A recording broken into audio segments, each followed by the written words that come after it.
आरव के हाथ कांप रहे थे।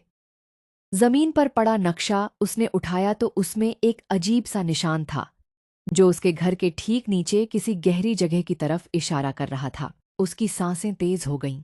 तो असली दरवाजा यहाँ है। हवा अचानक बहुत ठंडी हो गई और उसी पल पीछे से आवाज आई, आरव।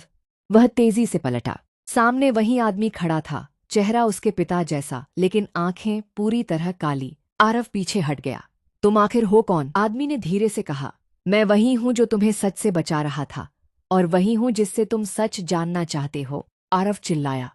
मेरे पिता कहाँ हैं? आदमी ने कुएं की तरफ इशारा किया। सच वही है, नीचे। अचानक जमीन कांपने लगी। कुआं अपने आप खुलने लगा और उसके अंदर से पत्थर की सीढ़ियां नीचे जाती दिखीं।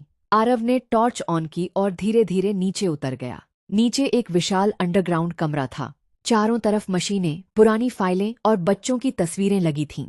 आरव का दिल जोर से धड़कने लगा। दीवार पर बड़ा बोर्ड लिखा था, project 27 memory reset experiment. Aarav फुसफुसाया। तो मेरी यादें सच में मिटाई गई थीं। पीछे से आवाज आई। हाँ। वह पलटा।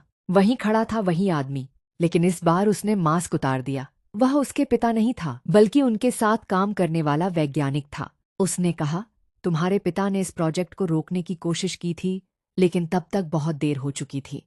अनाया वही लड़की थी जो तुम्हारे साथ थी। तुम्हें बचाने के लिए तुम्हारी यादें मिटाई गई थीं। आरव की आंखें भर आईं। मेरे पापा?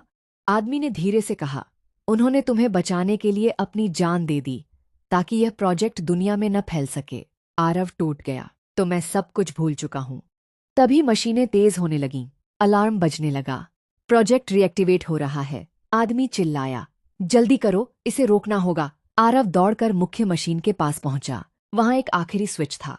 उसने उसे देखा और फिर आंखें बंद करके दबा दिया। जोरदार धमाका हुआ।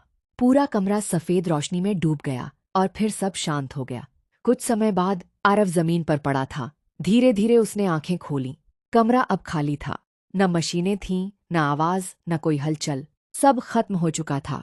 कुछ दिन बाद घर फिर से सामान्य लग रहा था। सूरज की रोशनी खिड़की से अंदर आ रही थी। आरव बाहर खड़ा था। उसके चेहरे पर डर नहीं था, लेकिन आंखों में सवाल अभी भी बाकी थे। कुछ यादें लौट आई थीं, कुछ अब भी अधूरी थीं, लेकिन अब उसे एक बात साफ समझ आ गई थी। सच चाहे कितना भी छुपा हो, वह हमेशा बाहर आ ही जाता है।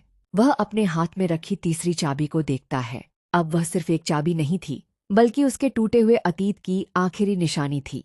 आरव ने उसे मुट्ठी में बंद किया और धीरे से मुस्कुराया।